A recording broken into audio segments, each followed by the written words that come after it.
राजवट जी आहे, आज एक आपल्याला स्पष्ट झालेलं आहे की एवढे घाबरट गद्दार मुख्यमंत्री ह्या महाराष्ट्राने कधीच पाहिले नव्हते. डरपोक सीएम म्हणजे ह्या सीएमनी पण डीसीएम लावायला पाहिजे, डरपोक सीएम हे आता स्पष्ट झालेलं आहे.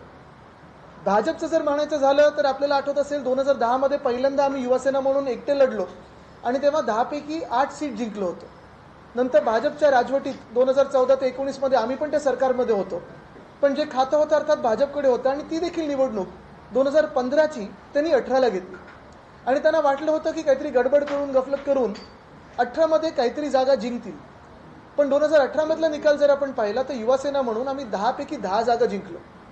मग सिनेटची निवडणूक जी मागच्या वर्षी व्हायला पाहिजे होती ऑगस्टमध्ये मला वाटतं, ती 3दा रद्द केली गेली आणि होता होता मग पुन्हा एकदा नोंदणी केली, ती रद्द केली, परत एकदा नोंदणी करायला लावलं, ते रद्द केलं आणि हे सगळं झाल्यानंतर आपण पाहिलं असेल 22 सप्टेंबर म्हणजे उद्या ही निवडणूक होणार असं कोर्टाच्या निकालामुळेच ठरलं गेलं.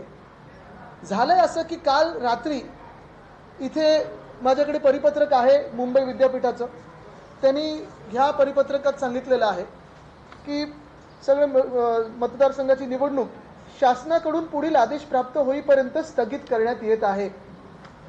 पहिली गोष्ट म्हणजे जर मुंबई युनिव्हर्सिटीला ऑटोनॉमी असेल, मुंबई युनिव्हर्सिटीला स्वतःचं मन असेल, डोकं असेल, हृदय असेल आणि मुंबई युनिव्हर्सिटीला स्वतःचे व्हाईस चान्सलर असतील तर शासनाकडून ह्या निवडणुकीसाठी पुढील आदेशाची वाट का पाहत आहे.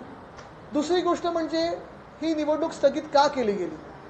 तिसरी गोष्ट म्हणजे एवढा हस्तक्षेप तुम्ही करायला लागलेला आहात. मला आत्ताच कळलं की आजूबाजूच्या 2-3 हाऊसिंग सोसायटीमध्ये पण निवडणुका होत्या, चाळ कमिटीच्या निवडणुका होत्या, त्या देखील भाजप आणि मिंदेंमुळे स्थगित केल्या गेलेल्या आहेत. भीती त्यांच्या मनात एवढी बसली आहे की शिवसेनेचा विजय होईल, युवासेनेचा विजय होईल, की विधानसभेच्या आधी निवडणूक होऊ द्यायचंच नाही एवढी त्यांच्या मनात भीती बसलेली. आणि म्हणून मी बोललो की सीएमच्या समोर आता डी लावायला लागेल, म्हणजे डरपोक सीएम मिंदे हे असं करायला लागेल. ते डरपोक होते आम्हाला आधीपासून माहिती होतं, गेले 2-2.5 वर्ष मी हे म्हणतोय. कारण जो माणूस, जी व्यक्ती सुरतला पळून गेले, तिथून गुवाहाटीला पळून गेले, तिथून गोव्यात आले आणि मग सगळं जे काही घडवलं ते घडवलं, ही डरपोक व्यक्ती आहेच.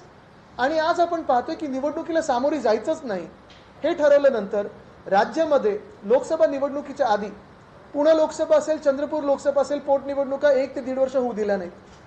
गेले 2-2.25 वर्ष आपल्या राज्यामध्ये कुठच्याही स्थानिक स्वराज्याची निवडणूक, संस्थेची निवडणूक झाली नाही.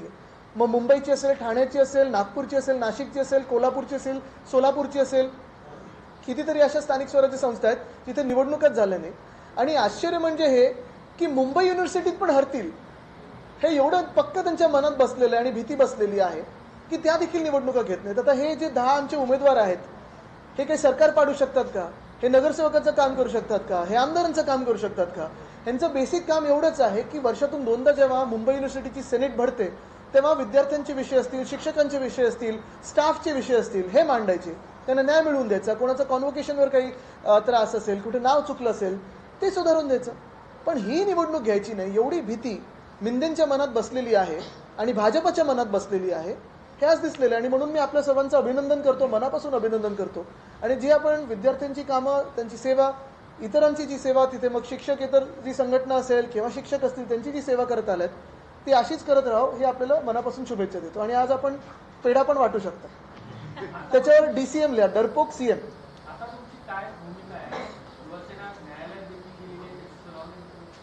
सुनावणी आता होईल अशी आशा आहे, निकाल येईल तेव्हा येईल. पण अर्थात आज आम्ही हा दिवस साजरा करणार आहोत कारण हा आज आमचा विजय झालेला आहे.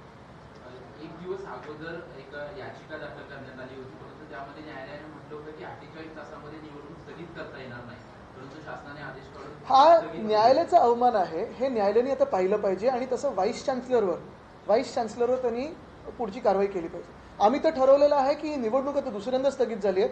आमचं सरकार आल्यानंतर ह्या व्हाईस चान्सलरवर आम्ही सखोल चौकशी लावू, जी काही चौकशी लावायची सीबीआय पासून सगळ्या चौकशा लावू आणि बघू हे व्हाईस चान्सलर का इथे स्थगित केलं. आणि मग पुढची जी काही कारवाई असेल, त्यांना जे काही कठोर शिक्षा असेल ती आम्ही केल्याशिवाय थांबणार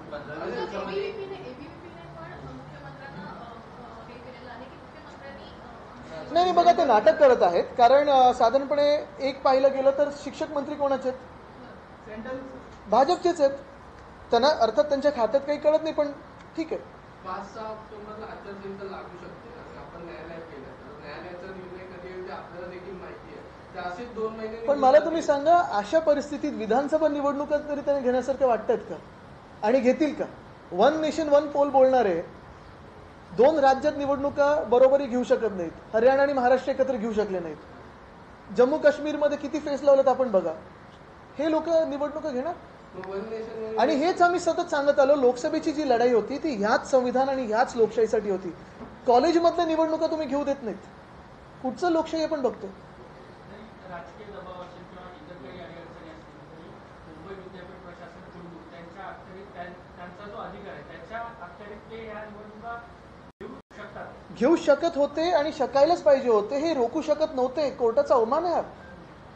आज आपण पाहतो इथे तर त्यांनी नमूद केलेलं आहे की शासनाकडून पुढील आदेशापर्यंत ही निवडणूक स्थगित केलेली आहे. का आदेश घेता तुम्ही असे जे निवडणूक स्थगित करण्याचे आदेश आहे? काही घडलंय का? कुठे अतिरेकी हल्ला झालाय का? काही तयारी नव्हती तुमची? सगळी तर तयारी झाली होती. बरं, तुम्ही 1.5 लाख जे मतदार होते ते कमी करत करत करत 2दा OTPचं तुम्ही रजिस्ट्रेशन केलेलं आहे. मग तुम्ही निवडणूक का रद्द करता? आणि जर तुम्ही एक निवडणूक घेऊ शकत नाही तर तुम्ही मग कुलगुरू बनण्याचे, त्या पदावर बसण्याचे तुम्हाला काय अधिकार आहेत? तुम्ही मग निवडणुका ह्याच सोप्या घेऊ शकत नाही तर तुम्ही एक्झामिनेशन कशी रन करणार आणि जागतिक स्तरावर टॉप 50 मध्ये कशी तुम्ही ही युनिव्हर्सिटी आणणार? आहेच. मुंबई विद्यापीठ असेल आणि आपण आज पाहतोय मिंदे असतील किंवा भाजप असेल, तरुण तरुणींच्या आवाजाला एवढे घाबरतात की ही निवडणूक घेऊ शकत नाही. सुशिक्षित मतदारांना घाबरतात.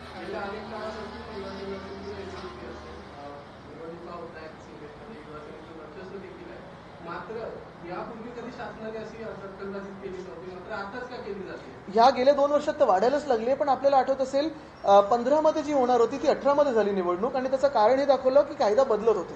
बरं, गंमत अशी तुम्हाला सांगतो, हे जरी निवडून आले 10च्या 10 किंवा दुसरे कोणी 10च्या 10 निवडून आले, हे तिथे जास्ती हस्तक्षेप तर करू शकत नाहीत. कारण 75% जे तिकडचे सेनेटर्स आहेत ते VC नॉमिनेटेड असतात, सरकारने नेमलेले असतात. तर ही पण गंमत आहे. मग काय घाबरताय तुम्ही? हे त्यांना विचारा. आता माझ्यानंतर मिंदेंची प्रेस कॉन्फरन्स घ्या.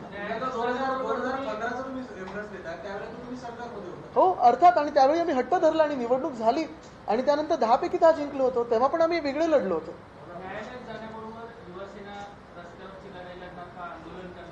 नाही, आता मला वाटतं ह्याला उत्तर एकच आहे. कारण रस्त्याची लढाई सगळी जनताच लढत आहे. आपण पाहता एका बाजूला शेतकरी हैराण आहे, दुसऱ्या बाजूला महिलांवर अत्याचार वाढत चाललेले आहेत, तिसऱ्या बाजूला स्थानिक स्वराज्य संस्थेच्या निवडणुका झाल्या नाहीत. मुंबईत असेल आपण पाहतोय डेंग्यू मलेरियासारखे रोग पसरत आहेत, कचरा उचलला जात नाहीये, पुण्यात काल तो रस्ता खचला. हे सगळं होत आहे आणि लोकांना आता सरकार बदलायचं. तर 1-2 आंदोलनं करून चालणार नाही. आता निवडणुकांमध्ये महाविकास आघाडीचं सरकार बहुमताने आणायला लागेल.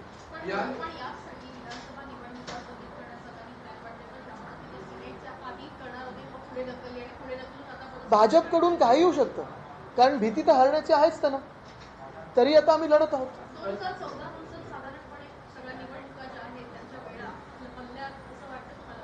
मला वाटतं आपण पाहिलं असेल सिनेटची तर हल्लीच आहे, पण जी आता व्हायला पाहिजे होती मागच्या वर्षी ती आता आज कशाला स्थगित केली आहे ते तर आहेच. म्हणजे 2020 पासून आपण पाहतोय साधारणपणे 22 नंतर ज्या निवडणुका व्हायला पाहिजे होत्या ते झालेच नाहीयेत.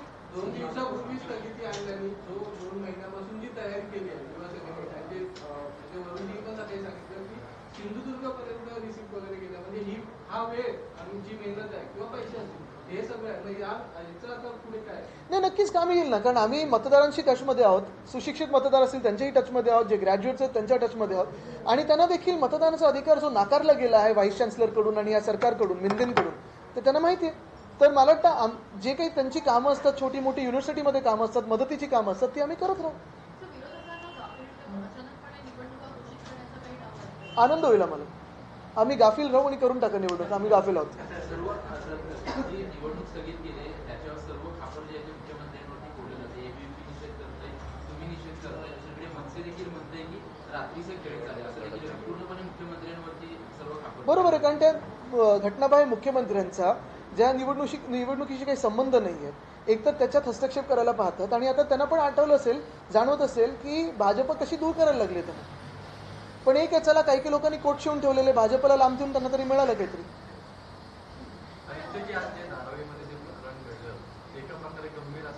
नक्कीच गंभीर आहे.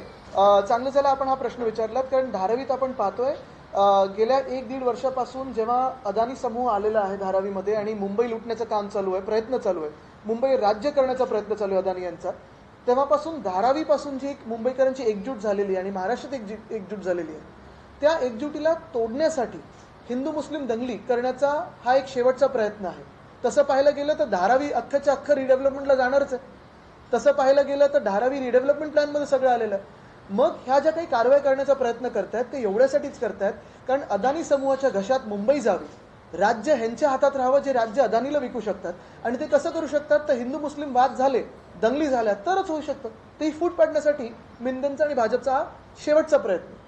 धारावीची घटना असेल किंवा गणेश विसर्जनच्या वेळी विवादित झालेली घटना असेल, या घटना म्हणजे विधानसभा निवडणुकीपूर्वी काही मोठे सगळ्या घटना आपण पाहत असाल, जेव्हा आमचं 2.5 वर्षाचं सरकार होतं त्याच्यात एक सुद्धा अशी घटना कुठेही घडली नव्हती. आता जेवढे प्रयत्न होत आहेत तरी आपण पाहतोय दोन्ही धर्म समजून घेतात एकमेकांना आणि एकमेकांना खांद्याला खांदा लावून उभे राहतात. भाजपकडून ज्या ज्या राज्यामध्ये भाजप हरत असतं, हिंदू मुस्लिम वाद, त्याच्यानंतर हिंदूंमध्ये जातींमध्ये वाद, आणि तेही जमलं नाही तर हिंदुस्थान पाकिस्तान, आणि हे सगळं झाल्यानंतर बांगलादेश बरोबर क्रिकेट खेळायचं. भाषामुळे राज्याचा जो आवेग आहे तो खाली जाऊ शकतो. कारण उदाहरण हेच तर आम्ही सांगतोय. असेल, बिहार असेल, ही राज्य या जातीवादामुळे एवढे हेच तर आम्ही गेले 2 वर्ष सांगतोय की आपल्याकडून आपल्याला ह्या भांडणांमध्ये लढवत ठेवतात, आपल्याला जातींमध्ये लढवत ठेवतात, धर्मांमध्ये लढवत ठेवतात.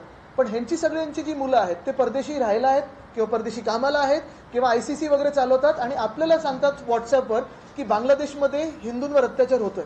अजून उत्तर आलंय भाजपकडून की अत्याचार होतोय की नाही. पण BCCI चालवतं कोण? कुठच्या पुत्रप्रेमामुळे आपण BCCI बांगलादेश बरोबर आपण खेळतो?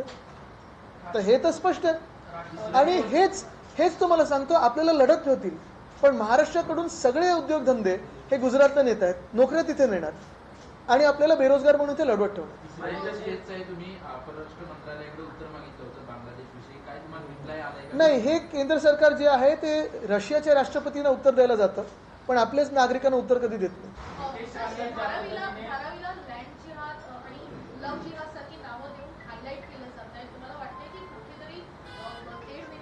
मला वाटतं उद्धव साहेबांनी सांगितलेलं आहे की हा भाजपचा सत्ता जिहाद आहे, धर्मांना एकमेकांशी लढवायचं. आणि आज आपण पाहतो, जे मी स्पष्टपणे बोलतोय की धारावी ही अदानीच्या घशात घालायची म्हणून हे सगळे वाद निर्माण केले जात आहेत. आपण पाहतो धारावीमध्ये मराठी असतील, इतर नागरिक असतील, दक्षिण भारतातले अनेक नागरिक आहेत, हिंदू असतील, मुस्लिम असतील, बौद्ध असतील, ह्यांच्यामध्ये वाद निर्माण कशी होतील, कारण ह्याच्यातली जी धारावी बचाव समिती आहे त्याच्यात फूट कशी पडेल आणि मग मुंबईचे 1000 पेक्षा जास्ती एकर अदानी समूहाच्या घशात कसे घालतील, हाच त्यांचा डाव आहे.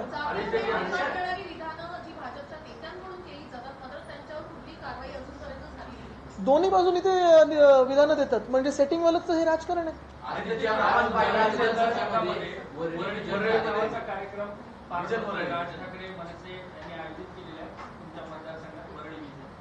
चांगलं.